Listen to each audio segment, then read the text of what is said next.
اعوذ باللہ من الشیطان الرجیم بسم اللہ الرحمن الرحیم۔ السلام علیکم ناظرین، میں لا اسلام چینل سے مخاطب ہوں۔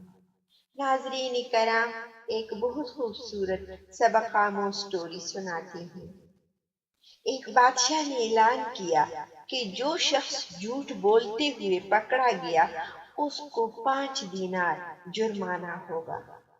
لوگ ایک دوسرے کے سامنے بھی ڈرنے لگتے کہ کہیں جھوٹ بولتے وقت پکڑے نہ جائیں اور جرمانہ نہ ہو جائے۔ ادھر بادشاہ اور وزیر بھیس بدل کر شہر میں گھومنے لگے۔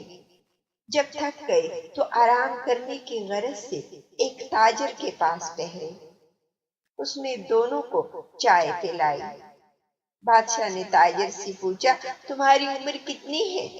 تاجر نے کہا، 20 سال۔ تمہارے پاس دولت کتنی ہے؟ 70,000 دینار۔ بادشاہ نے پوچھا، تمہارے بچے کتنے ہیں؟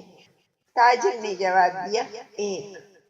واپس آ کر اس نے سرکاری دفتر میں تاجر کے کوائف اور جائیداد کی پڑتال کی تو اس کے بیان سے مختلف تھی۔ بادشاہ نے تاجر کو دربار میں طلب کیا اور وہی 3 سوال دہرائے۔ بادشاہ نے وہی جوابات دیے۔ بادشاہ نے وزیر سے کہا، اس پر 15 دینار جرمانہ عائد کر دو اور سرکاری خزانے میں جمع کر دو، کیونکہ اس نے 3 جھوٹ بولے ہیں۔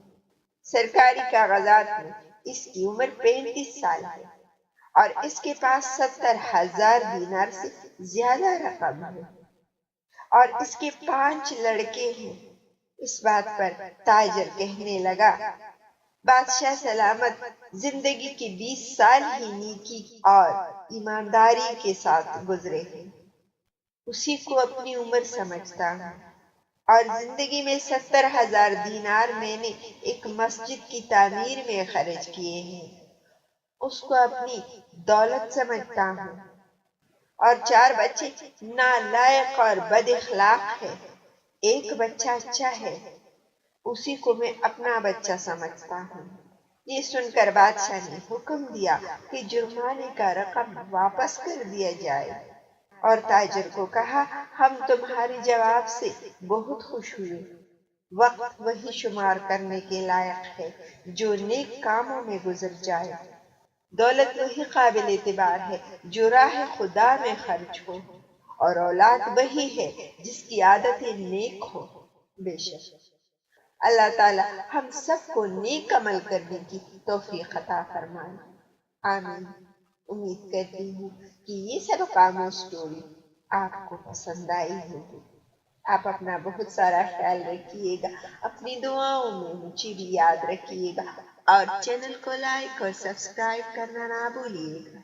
بامان خدا۔